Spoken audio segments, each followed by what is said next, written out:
Assalamualaikum warahmatullahi wabarakatuh. Salam sejahtera semua. Saya Alia Safri. Terima kasih kerana menonton video bimbingan industri. Saya percaya anda biasa dengar tentang pengantara insurans. Siapakah mereka?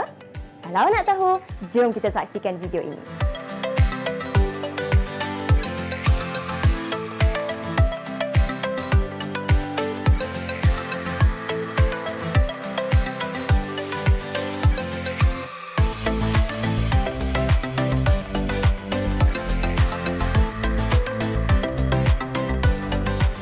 Undang-undang insurans. Itulah topik yang akan kita bincangkan untuk video bimbingan industri kali ini.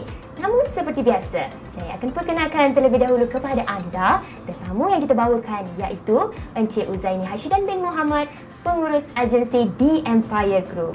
Assalamualaikum Tuan. Waalaikumsalam. Apa khabar? Baik. Alhamdulillah Tuan. Pertamanya, kami ingin mengucapkan ribuan terima kasih kerana sudi bersama-sama dengan kami dalam video bimbingan industri kali ini.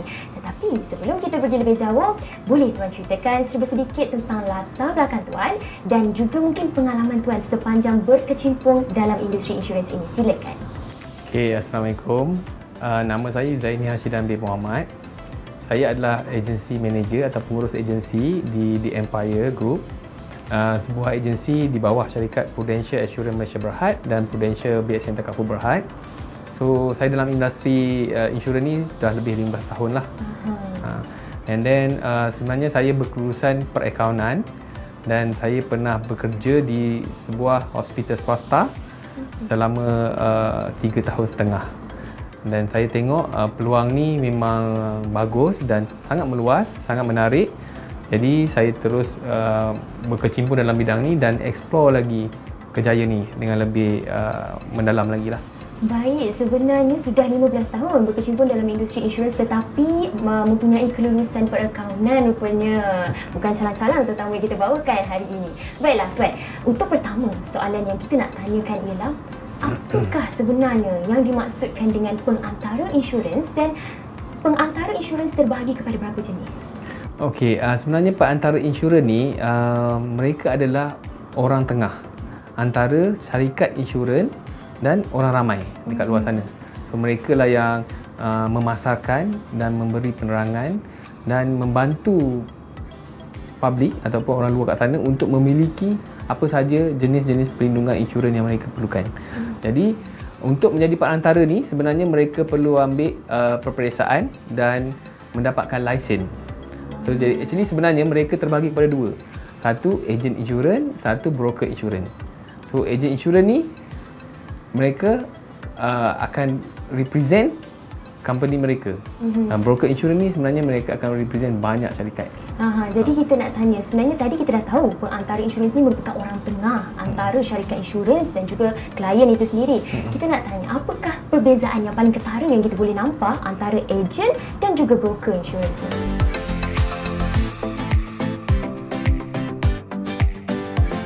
Perbezaan paling ketara sebenarnya salah satunya ialah ejen insurans ni represent syarikat.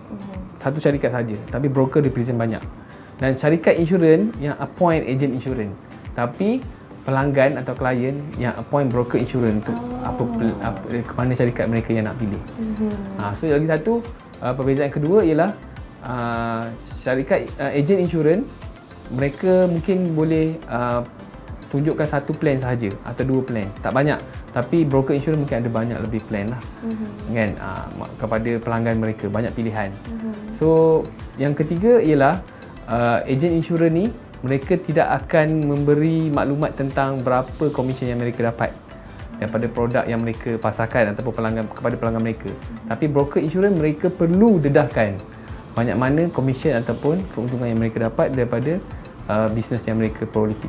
Baiklah, jadi dapat kita simpulkan sebenarnya ejen dan juga broker ini kedua-duanya perlu mendapatkan lesen terlebih dahulu. Dan perbezaan ketara yang kita boleh nampak ialah ejen dia tidak boleh ataupun mengemukakan mereka punya komisen, tetapi broker perlu untuk mengemukakan mereka punya komisen. Tuan, soalan kedua yang kita nak ajukan ialah tentang kepercayaan. Kita tahu syarikat insurans ini memegang kepercayaan orang ramai. Jadi bagaimana sebenarnya kepercayaan itu dapat dinilai ataupun ditunjukkan?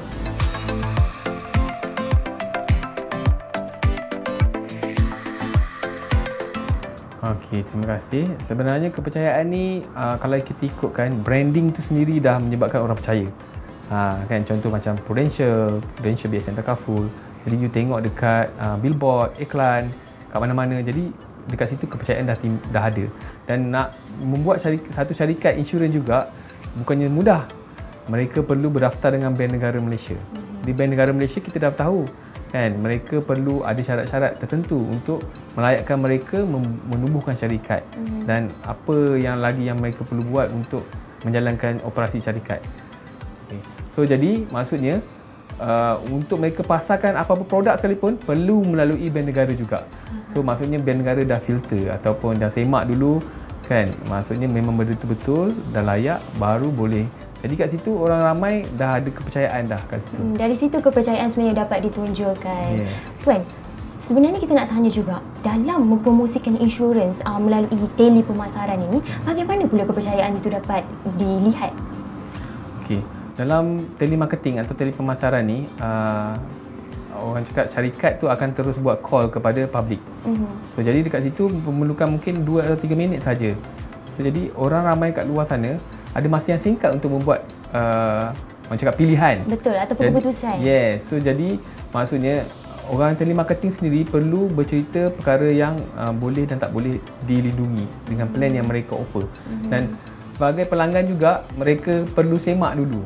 Mereka at least mereka tahu yang bahawa mereka ada hak ketika mereka menerima polisi untuk mereka semak dulu detail fine print polisi, apa yang cover, apa yang tak cover. Jika mereka tidak berpuas hati, mereka ada hak untuk cancelkan atau pulangkan balik polisi dan dapat balik berapa jumlah yang mereka bayar. Yang itu biasanya orang kita ramai tak tahu. Betul. Tapi sebenarnya kita dapat lihatlah dalam tele pemasaran ini dengan cara buat panggilan ini, kedua-duanya perlu memainkan peranan yang penting, iaitu masyarakat juga perlu mengkaji terlebih dahulu, perlu memahami terlebih dahulu tentang syarat-syarat yang telah ditetapkan. Tuan, soalan seterusnya ialah, bilakah sebenarnya syarikat insurans boleh ataupun ada hak untuk mengambil tindakan terhadap ejen dan juga broker insurans?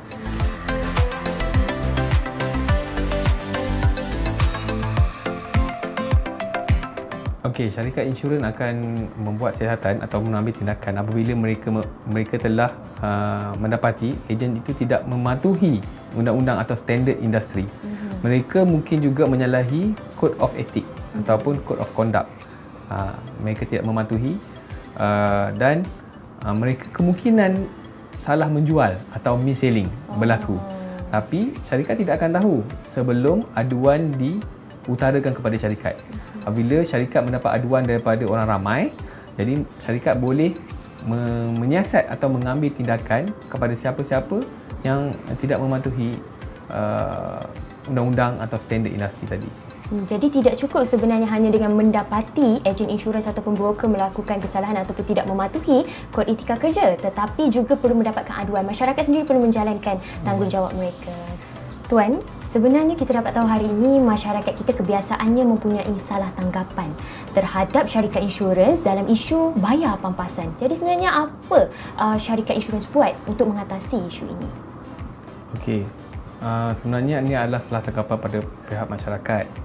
Insurans sebenarnya mereka akan bayar saja apa-apa sahaja tuntutan kecuali mereka mendapati ada bukti non-disclosure ataupun penyakit yang sedia ada yang mereka tidak dedahkan pada peringkat awal. Jadi sebenarnya kalau mereka ada apa-apa masalah dan bercanggah, mereka boleh terus pergi kepada Ombudsman Services ataupun Financial Mediation Bureau. Ini adalah badan yang ditubuhkan oleh Bank Negara. Jika ada menghadapi masalah, mereka akan buat siasatan dan syarikat akan membayar tuntutan jika ia benar. Jadi masalahnya ialah masyarakat tidak buka dalam polisi. Dalam polisi dah tertulis. Jadi mereka tak buat apa-apa tindakan. Jadi tidak ada aduan lah. Jadi saya faham sebenarnya masyarakat sendiri perlu membuang persepsi buruk itu. Betul Tuan? Betul. Tuan, sebenarnya kita dah pun sampai ke penghujung video bimbingan industri kali ini. Jadi saya nak ucapkan ribuan terima kasih kepada Tuan kerana sudi bersama-sama dengan kami dalam video bimbingan industri hari ini. Kesimpulan daripada perkongsian kita hari ini, pengantara insurans iaitu ejen dan juga broker insurans memainkan peranan mereka yang tersendiri dalam industri insurans hari ini. Dan tidak lupa juga dengan kesedaran masyarakat sebagai klien untuk memahami memahami dan menjalankan tanggungjawab mereka dalam mengetahui tentang apa itu insurans. Sekian saja untuk video bimbingan industri kali ini. Saya Alia Safri. Kita berjumpa lagi di video yang akan datang. Bye-bye dan Assalamualaikum.